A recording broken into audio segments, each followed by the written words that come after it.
The other thing that I saw trolls saying that has really just bothered me is that you are, I don't remember the words they used, taking advantage of your mom or right, like, using her. Yeah, using her for social media fame or, taking advantage of her situation for attention, taking for advantage myself. of her for yourself. You're using it to, I don't know, make yourself look better and famous and look at how good you are and how kind you are. And that's the most, forgive me for saying this, but asinine thing I've ever read.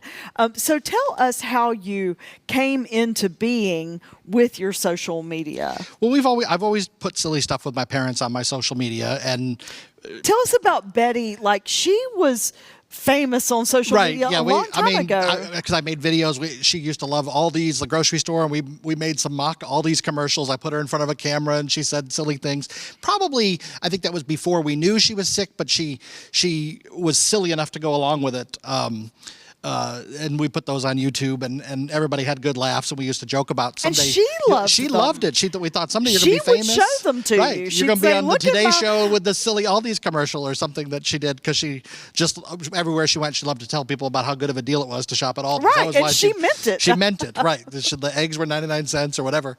And so as the disease progressed, and we were at a beach house for Thanksgiving vacation, and we were putting her to bed, and there was a full-length mirror, and she started just talking to herself like it was somebody else. And it was a cute, funny moment that I captured, as I did with lots of things, different videos of Dad annoying her with bubble wrap or stuff around the house. I've always kind of captured those things, even before social media was such a platform and the short form video was such a thing. And so I put it out there just kind of as a farce. My friends thought it was funny. My friends joked that it was going to go viral. I did not know it would, but by morning, after putting it on TikTok, and I'd only done silly, stupid things on TikTok myself. I'd lip sync things and done a few of the trends. The dances. I had no idea. I was way too old for the TikTok demographic. But boom, it had tens of thousands by the morning, and before you knew, we were going into the millions with views on that thing.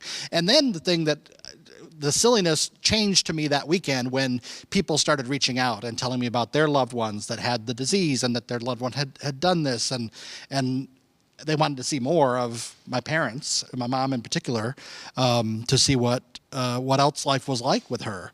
So a lot of people that are very curious about the disease or didn't understand it, they maybe had a grandmother that died of it, but they didn't fully understand it, or they're beginning down the journey. I get a lot of messages from people that are like, we're newly diagnosed. My husband has this. We're a couple years in. We're not there yet, but they appreciate being able to kind of see what's coming and understand. Yeah. And people tell me that they've learned a lot. So if you have to look at the positive for every one negative, I did go through my messages the other night, and there were hundreds of private messages. It's hard to keep up. Like, I have to dedicate an hour to sit there, and I skim and try to respond, because people are telling me these long stories, which are very heartwarming.